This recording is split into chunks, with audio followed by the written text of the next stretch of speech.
उत्तर प्रदेश के उप मुख्यमंत्री केशव प्रसाद मौर्य ने कल रात जो ट्वीट किया, जिसके बाद उत्तर प्रदेश की राजनीति में और विशेष रूप से भाजपा की राजनीति में एक तूफान सा आ गया। उस ट्वीट को दो संदर्भों में देखा जाना चाहिए। एक तो संदर्भ ये कि क्या मौर्य जी उप मुख्यमंत्री का पद त्याग कर प्रदेश में पार्टी के संगठन की कमान संभालने जा रहे हैं, यानी प्रदेश अध्यक्ष की कुर्सी पर फिर से आसीन होने जा रहे हैं। एक तो ये, क्या वो इस ट्वीट के जरिए उसकी भूमिका बना रहे हैं, एक। और एक दूसरी बात कि नेहरू जी से लेकर और आज तक केंद्र से लेकर हर राज्यों में भी क्या ये बात सच्चाई और व्यवहारिकता की धरातल पर स्थापित नहीं हो चुकी कई बार कि सरकार की पार्टी होती है, पार्टी की सरकार, छोड़ दीजिए अब उस बात को, वो तो शायद ही कभी देखा गया हो कि पार्टी की सरकार रही हो। नहीं, आप विपक्ष में हैं, सत्ता से दूर है, तो संगठन सर्वोपरि है, स्वाभाविक है, क्योंकि तब संगठन ही है। लेकिन जब जहां भी जिस भी दल के पास, चाहे केंद्र हो चाहे राज्य हो, सत्ता और संगठन दोनों रहे, यानी पार्टी सरकार में रही, तो सारा आभा मंडल सरकार के इर्द गिर्द ही घूमा। संगठन तब सरकार का एक आनुषंगिक सहयोगी उपक्रम भर रह जाता है। सच्चाई यही है, दावेदारी कोई कितनी भी करे।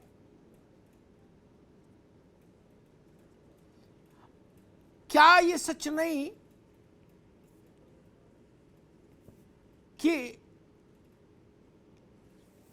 आज केंद्र की भाजपा में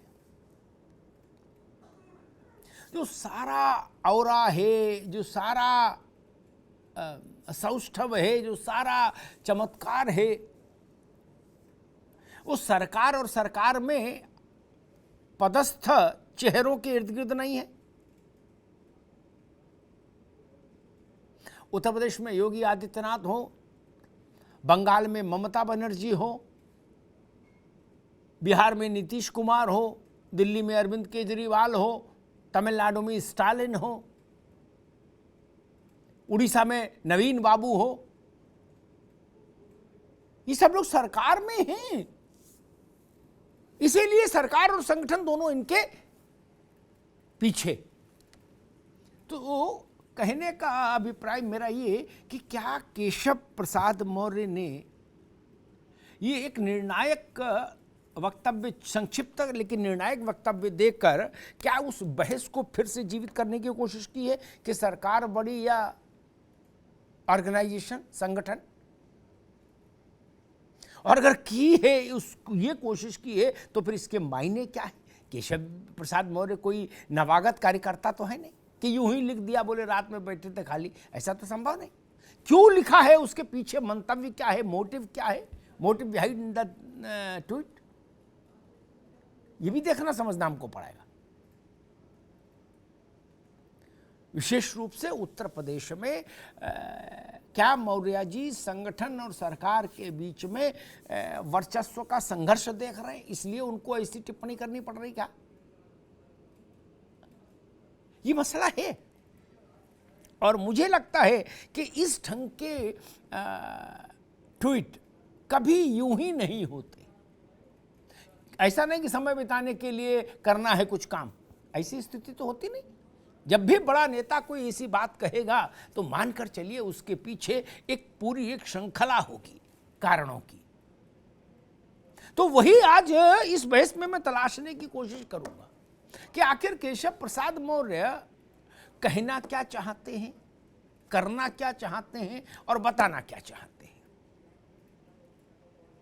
वो पार्टी में दिल्ली हाईकमान से मिलके आते हैं और उसके बाद अचानक से ये ट्वीट कर देते हैं कि सत्ता से बड़ा संगठन।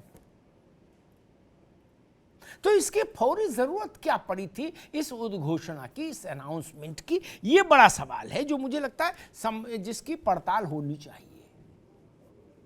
क्या ये विषय भाजपा के अंदर कहीं उठ रहा है, जिसकी जानकारी केशव मौर्य को है कि पार्टी बड़ी है या सरकार, इसलिए उन्होंने ऐसा फैसला सुनाया? और अगर ऐसा फैसला उन्होंने सुनाया तो फिर एक सवाल और खड़ा होता है जो इस बहस में मैं पूछूंगा, क्या ये तय करने का अधिकार केशव मौर्य के पास है अभी कि सत्ता बड़ा, सरकार बड़ी या संगठन? ये अगर ये विवाद खड़ा भी हो तो इस पर निर्णय करने की भूमिका में अभी क्या केशव मौर्य हैं, इसकी भी पड़ताल करेंगे। सरकार बड़ी या संगठन, ये जो सवाल खड़ा हुआ, मेरा इस प्रश्न पर एक ही प्रतिप्रश्न है जो बहुत महत्वपूर्ण है आज के संदर्भ में। उत्तर प्रदेश को जब सामने हम रखते हैं कि बड़ा कौन, सत्ता या संगठन, क्या इसके लिए कहीं प्रतियोगिता चल रही है इसलिए ये निर्णय एक पक्ष ने कहा कि संगठन बड़ा? क्या ऐसा कोई विवाद है? अगर नहीं तो अकारण ये बैठे ठाले सवाल क्यों आ गया? नहीं, इसका मतलब है कि देयर समथिंग, कुछ है, कहीं लट्ठम लट्ठा हो रही है, जोर लगा के हईशा। वो कहां हो रही है कुश्ती, मैं उसी को डिकोड करूंगा आज। बाकी जो आप लोग नहीं बता पाएंगे वो कोशिश मैं करूंगा कि फिर मैं उसका उद्घाटन कर दूं, क्योंकि जनता को तो हक है न जानने का। कोई फैसला या कोई निर्णयात्मक टिप्पणी तब की जाती है जब कहीं विवाद हो। भाई कि ये मानिए लड़ाई हो रही है कि अभिषेक वाजपेयी बड़े वक्ता है कि अंशु अवस्थी बड़े वक्ता है, तब ना कोई ये कहेगा कि अंशु अवस्थी बड़े वक्ता है या अभिषेक वाजपेयी बड़े वक्ता है। जब लड़ाई नहीं हो रही तो कहेगा कोई? मैं समझना ये चाह रहा हूं जो केशव जी ने कहा रविवार की रात को अचानक से कि संगठन बड़ा होता है सरकार से, मैं इस ट्वीट के उत्पत्ति काल के पीछे के कारण समझना चाहता हूं। नवश्य को आपको क्या लगता? भाई अकारण तो ऐसे इतने छोटे नेता भी नहीं कि उंगली कुलबुला रही थी, कुछ ट्वीट करना था खाली बैठे, ऐसे तो है नहीं। केशव जी बड़े नेता है, चीजों को समझते हैं, और वो भी जानते थे कि ये जो बवाल मैं ट्विटर पर ठोक रहा हूं इसका क्या अर्थ है, बउआ तो है नहीं। तो मैं समझना चाह रहा हूं वो लड़ाई कहां हो रही है, मतलब जोर लगा के हईशा कहां हो रहा है सत्ता और संगठन में, वो अखाड़ा बताओ ताकि हम लोग भी जाके वहां कभी कभी देख आया करें। ये वैसी बात है कि समाजवादी पार्टी में कोई कहे कि सारी पावर्स नरेश उत्तम पटेल के पास है, तो फिर उस बात को कौन मानेगा? नहीं ना, ये बात ठीक नहीं। मैंने वाजपेयी जी के समय में जब पहली बार केंद्र में भाजपा के पास सरकार आई, पार्टी के दफ्तर 11 अशोक रोड में था, तब वहां दफ्तर में कबूतर दाना चुंगते देखे। तब ड्यूटी लगानी पड़ेगी भाई, एक आध मंत्री कभी कभी भेज दिया करो, बुध बृहस्पति कभी आ जाए, घंटे भर को इधर भी रौनक हो जाए, 2-4 गाड़ी आड़ी आ जाए, थोड़ा झमझूम हो जाए, डब्बे मिठाई के गुलदस्ते कुछ तो हो, सूना सट हो गया दफ्तर। मुझे आप हिंदुस्तान भर में एक राज्य स्थिति वहां की बता, इंक्लूडिंग भाजपा, जहां मुख्यमंत्री को तलब कर रहा हो या प्रधानमंत्री को तलब कर रहा हो अध्यक्ष पार्टी का, किसी पार्टी में बता दो। प्रधानमंत्री तो और किसी के पास है नहीं, मुख्यमंत्री औरों के पास भी है। कोई पार्टी का कार्यकर्ता ऐसा, आज हम करें छोड़ो आप, कोई मुझे बता दीजिए कोई राज्य, भाजपा ही नहीं, जहां मुख्यमंत्री को प्रदेश अध्यक्ष बुलाएगा, इधर आइए, और प्रदेश अध्यक्ष को अपने लिए भी तो 4 सिपाही चाहिए, मुख्यमंत्री देंगे ना। नवेद सिंह को मुझे ये बताइए, आदरणीय केशव जी ने ये जो अचानक से फैसला कुन 5 शब्द लिख दिए इतवार की रात को कि क्या सरकार से बड़ा संगठन, ये फैसला तो तब सुनाया जाता है जब कहीं विवाद हो, मुकदमा चल रहा हो। एक और दूसरा प्रश्न, क्या केशव मौर्य उस स्थिति में हैं कि वो निर्णय कर पाए कि बड़ा कौन? ये निर्णय शायद वही आदमी कर सकता है जो सरकार और संगठन दोनों से थोड़ा ऊपर हो, एक बालिश जी। जो खुद लड़ाई में पार्टी हैं वो निर्णय कर सकते हैं क्या? मैं दो विषय पर आपसे बात करना चाहता था। भाजपा के अपने मित्रों के लिए कह रहा हूं ये बात, शबनम पांडे के लिए नहीं, जो लोग उसमें हैं लड़ाई झगड़े में, उन सब मित्रों के लिए। मौसम संवेदनशील है, सावधानी हटेगी तो दुर्घटना घट जाएगी, पता नहीं लगेगा। अभी 5 दिन पहले लिस्ट आई थी, देखे नहीं थे? कैसे कैसे नप गए, और जो नप गए वो कह रहे हम दरी बिछा लेंगे। किस गलत फहमी में हो? ये गलत फहमी मत रही है भैया। बड़े बड़े नप गए जिनके नाम के चिराग जलते थे। क्या ये नई भाजपा है? ये अटल बिहारी वाजपेयी का मामला नहीं है कि जिसमें लालित्य चल जाए, उन्होंने छोड़ो अब ठीक है, शैतान है लेकिन अपना है। ना ना, शैतान है, अपना है, पराया मतलब तुरंत सजा। जिल्ले इलाही मां बदौलत, ये जान लीजिए। इसलिए मैं अपने सबसे मित्रों से कहूंगा, सावधानी बना के रखिए, बरसात है, रपटीला है रास्ता। अभिषेक वाजपेयी, आप तीनों से मेरा सवाल बीजेपी की लड़ाई का नहीं होगा, वो मैं इनसे पूछ लिया जितना पूछना था, चकल्लस हो गई। मैं एक सैद्धांतिक सवाल पर आप तीनों से चर्चा करूंगा। आप ज्ञानेंद्र रघुवंशी की पार्टी सरकार में रह ली है, आप सरकार में रहे, और अंशु जी की पार्टी तो खैर केंद्र राज्य सब जगह शासन में रही है दशकों। कोई दौर ऐसा याद आता है आपको, समझ आता है, लिखत पढ़त में क्या छोड़ दीजिए, राष्ट्रीय अध्यक्ष, प्रदेश अध्यक्ष, महाअध्यक्ष, सुपर अध्यक्ष, अंतर्राष्ट्रीय अध्यक्ष, कुछ लिख लीजिए, जहां सत्ता पर संगठन हावी रहा हो? कभी देखा क्या ऐसा? कागज में हो सकता लिखा हो कि संगठन बड़ा है। राजनीति में अगर आप दर्द को जज करना नहीं जानते, उसको इनहेल करना नहीं जानते, तो पहली फुर्सत में अभी तत्काल इसी वक्त यही स्टूडियो में बैठे बैठे राजनीति छोड़ दो। यहां दर्द बात कुछ नहीं चलता। शिवराज सिंह चौहान का वक्तव्य कल सुने नहीं? आप लोग तो बहुत छोटे अभी कार्यकर्ता के रूप में शुरुआत कर रहे हो। शिवराज जी तो 15 साल मुख्यमंत्री रह लिए, आज भी है। वो कह रहे मैं दरी बिछा लूंगा, और अगर मुझसे कहेंगे भोपाल नहीं गांव में रहो जाके, तो मैं अपने गांव में भी रह लूंगा, लेकिन राष्ट्र निर्माण में लगा रहूंगा। एक वैचारिक प्रश्न खड़ा होता है कि जो सत्ता का केंद्रीभूत चेहरा होता है, चाहे वो जवाहरलाल नेहरू हो, इंदिरा गांधी हो, बाकी और लोग रहे हो, कुछ अपवाद छोड़ दीजिए अलग अलग कारणों से जो प्रधानमंत्री बन जाए, मुख्यमंत्री बन जाए, अन्यथा मोटे तौर पर वो पब्लिक की संस्तुति और मोहर के बाद बनते हैं सामान्यतः, ठीक? इसलिए उनका उन लोगों पर अपर हैंड हमेशा रहता है संगठन के जो नॉमिनेट होते हैं। अंशु अवस्थी, फिर ये बहस कि संगठन बड़ा कि सरकार, कैसे देखते हैं? चूंकि आपकी पार्टी तो लंबे समय तक सरकार में रही है, राज्यों में भी और केंद्र में भी। मैं तो हमेशा इतना क्रिस्टल क्लियर बहस रखता हूं कि भ्रम की गुंजाइश एक राई रत्ती नहीं रहे। मैंने क्या कहा था? अंशु अवस्थी, आपसे एक सैद्धांतिक प्रश्न पूछता हूं, चूंकि आपकी पार्टी ज्यादा सत्ता में रही है। मैंने पूछा था कि केशव मौर्य क्या कह रहे, और राम खिलाड़ी क्या कह रहे, और स्वतंत्र देव क्या कह रहे, और दिनेश शर्मा क्या कह रहे? नहीं ना, मैंने पूछा था कि लोकतांत्रिक व्यवस्था में जो भारत में है, उसमें आपकी समझ क्या कहती है? इतना सा प्रश्न था मेरा। अध्यक्ष थे देवकांत बरुआ, और इंदिरा जी आती थी तो वो ऐसे खड़े हो जाते थे, मतलब समझ लो जैसे हेडमास्टर आ जाए, प्राइमरी का छोरा खड़ा हो जाए, और मंच पे जाते तो टांगे कांपती थी और कहते थे इंदिरा जी इंडिया, इंडिया जी इंदिरा, और फिर लिख वो भी देंगे कि संगठन बड़ा है। जब पार्टी सरकार में होती है किसी भी रूप में, तो संगठन और सरकार, इसमें हैसियत किसकी बड़ी होती है?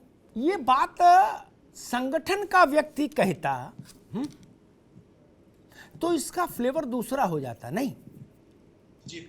ये बात डिप्टी चीफ मिनिस्टर ने कही, या इस बात को चीफ मिनिस्टर कह सकते थे, उनके पास ये नैतिक अधिकार था, या प्रदेश अध्यक्ष के पास था।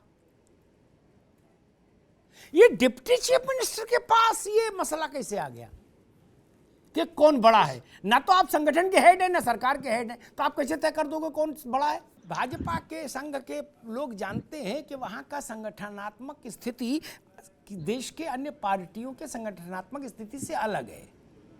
आपके सौभाग्य से कोई सरल सीधा सहज उदार मन संगठन मंत्री आ जाए तो थोड़ी बहुत आप लोग चला लो, अन्यथा तो भाई जी के सामने खड़े रहना है। प्रदेश कार्यालय में चपरासी नहीं रखा जा सकता, क्या अध्यक्ष और क्या प्रभारी? समाजवादी पार्टी के कितने प्रदेश अध्यक्ष रहे किसी को याद है? सपा के विधायक सांसदों को याद नहीं होगा क्या? मुलायम सिंह जी हैं, वही हैं जो कुछ आवा अखिलेश है। बसपा में कौन भारी है, कौन जोनल है, कौन मंडल है, डिविजनल है, फलाना है, ठिकाना है, चांद मियां राम मियां, कोई पूछ रहा है? Who cares? One and only Mayawati ji. Kalyan Singh ji के समय में कौन प्रदेश अध्यक्ष था? कितनों को याद है? हाथ उठाओ। कल्याण सिंह जी थे, बात खत्म हो गई। अटल बिहारी वाजपेयी के समय में बंगारू लक्ष्मण थे, जना कृष्णमूर्ति थे अध्यक्ष, उनके चेहरे पर जीते थे। क्या एसआरएस यादव और नरेश उत्तम पटेल के चेहरे पर चुनाव हो सकता है कभी? या अखिलेश यादव का ही चेहरे पर होगा? उनके पास पद हो ना हो इससे कोई फर्क नहीं पड़ता। अभिषेक वाजपेयी ने कही कि भाई 24 में इसका असर दिखाई देगा।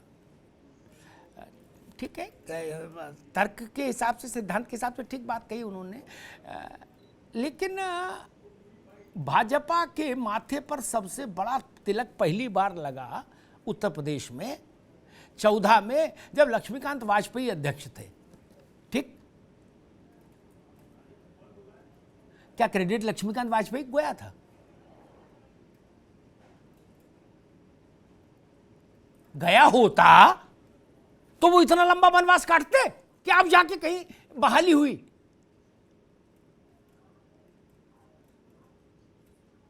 ना, मैं फिर कह रहा हूं, हिपोक्रेसी छोड़िए।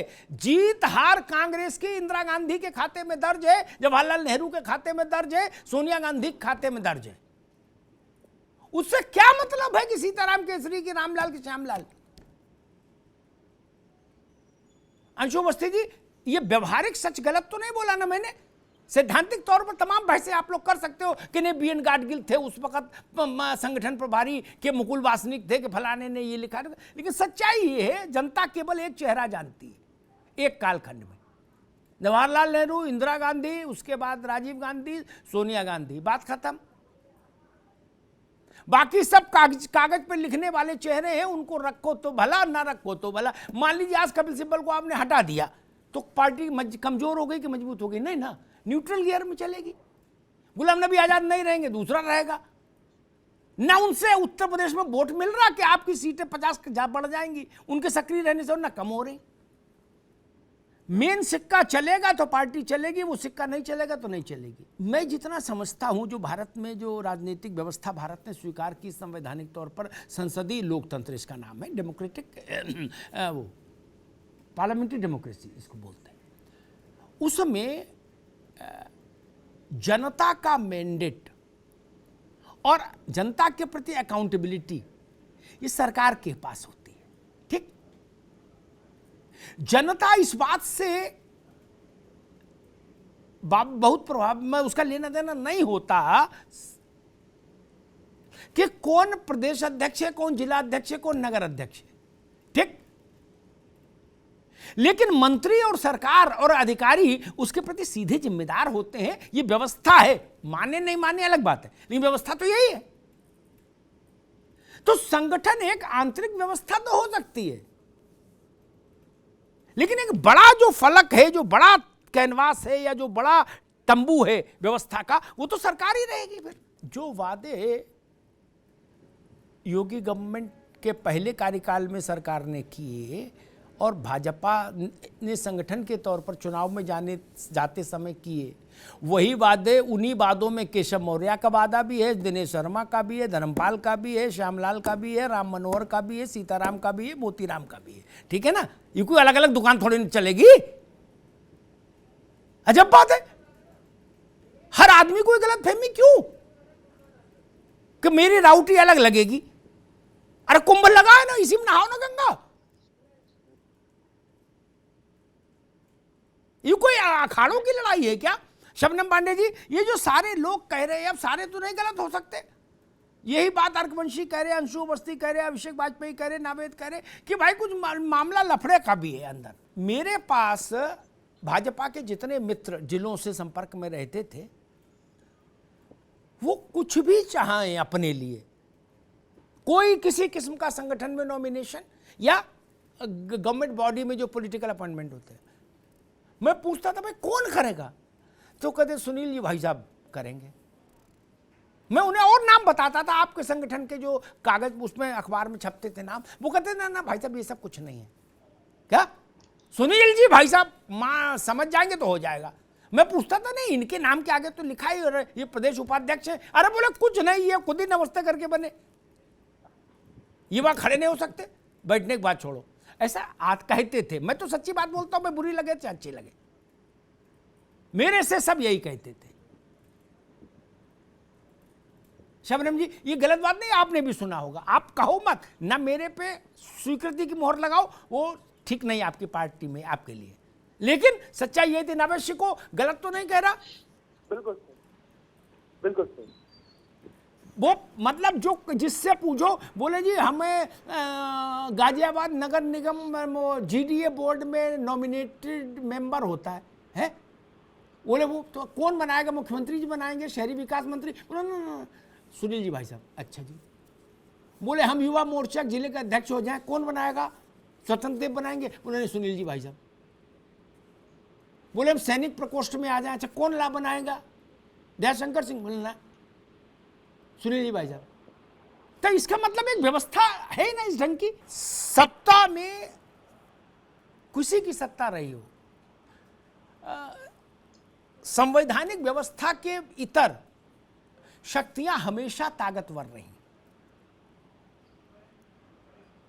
ये केवल बंसल का मसला नहीं, बंसल के पास तो चलो एक वेल डिजाइन्ड पोस्ट है संघ की, आज से नहीं, जनसंघ के समय से डिजाइन की हुई है वो पोस्ट। मैंने तो विंसेंट जॉर्ज का जलवा देखा, विंसेंट जॉर्ज का जलवा, मुख्यमंत्री, गवर्नर, सीडब्ल्यूसी के मेंबर दरबारियों की तरह बैठते थे बाहर विंसेंट जॉर्ज से मिलने के लिए। सोनिया, राजीव गांधी, सोनिया गांधी छोड़िए, अब कहने को तो वो निजी सहायक थे। इंदिरा जी के समय में आर के धवन, वो कांग्रेस पार्टी के मेंबर के किसी पद पर नहीं थे। और धवन से पहले यशपाल कपूर, पंडित जी के समय में मथाई, ये लोग कौन थे? अभिषेक वाजपेयी की, अखिलेश जी की सरकार में भी 2-3 बालक थे बड़े प्रतिभाशाली, वो किसी पद पर नहीं थे, लेकिन कुलाचे मारते थे कोठी से लेके और वहां तक बापू भवन तक। अभिषेक भाई गलत तो नहीं कहा, हमें तो लोग ही बताते, भाई आप ही लोग जैसे मित्र लोग, जब कोई मसला होता हम पूछते कैसा चल रहा है, तो वो ही बता देते कि अरे भाई साहब चल के आ रहा, उनकी चल रही, बाकी किसी की नहीं चल रही। गलत तो नहीं कह रहा, व्यवस्था तो ऐसे चलती है। अभिषेक जी अरे मुस्कुरा रहे मेरे भाई। केशव जी ने जो बात खड़ी की उसमें भाजपा की आंतरिक राजनीति वाला विषय अब मैं छोड़ता हूं। अंतिम तौर पर मैं एक इसकी सैद्धांतिक तौर पर कुछ टिप्पणी जरूर करूंगा। मैं ऐसा मानता हूं संगठन का मतलब चुनाव लड़ने के लिए, जनता से जनादेश मांगने के लिए जाने लायक टीम को तैयार करना, वो काम संगठन का है। लेकिन एक बार अगर जनता ने मोहर लगा दी तो सरकार जनता की ही होती है, वो पार्टियों की नहीं हो सकती। मंत्री, मुख्यमंत्री चुना जाता है, पूरे प्रदेश का प्रधानमंत्री पूरे देश का होता है, क्या पार्टी का प्रधानमंत्री होगा?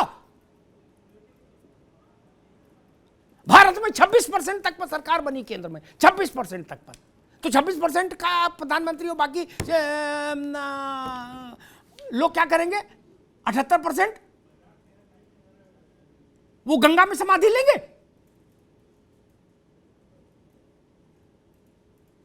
मुख्यमंत्री प्रदेश के, प्रधानमंत्री देश के। पार्टी का फोबिया मत खड़ा करिए। पार्टी की एक भूमिका है, उसकी एक मर्यादा है, उसकी एक लक्ष्मण रेखा है। और जिन लोगों को पार्टी में तप करने रास नहीं आता हो, हालांकि ऐसे ब्रीड अब बहुत कम हो गए जिसको पार्टी में तप करने की कोई इच्छा हो, सब सरकार ढूंढ रहे हैं, सब सरकार ढूंढ रहे हैं। और जो परमानेंट विपक्ष में, वो सरकार नहीं तो करे विधानसभा भेजो, नहीं राज्यसभा भेजो, मतलब कहीं ना कहीं मेरा लड्डू मलाई चलता रहे। क्या दरी बिछाने नहीं चाहता कोई। और फिर भी अगर आप कभी कभी अचानक से उठ के खड़े हो जाओ और को संगठन सर्वोच्च है, तो उस बात पर हंसी नहीं आएगी। जो लोग कांग्रेस हो, कोई पार्टी हो, ममता जी के ऑफिस में काम करने वाले छोटे से छोटे कर्मचारी का औरा टीएमसी के कागज लेटर हेड पर लिखे किसी भी बड़े नाम से बड़ा है कि नहीं है बंगाल में? बताइए, इस बात का कोई मतलब है क्या?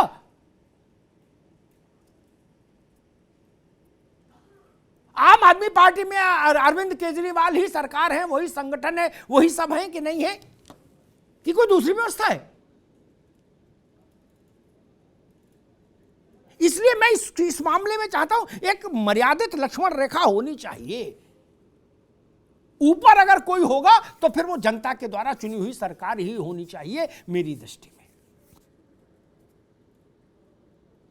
पार्टी के पास फिर अवसर आता है, टिकट का बंटवारा तो पार्टी ही करती है ना, वही उनका कंट्रोलिंग वो है।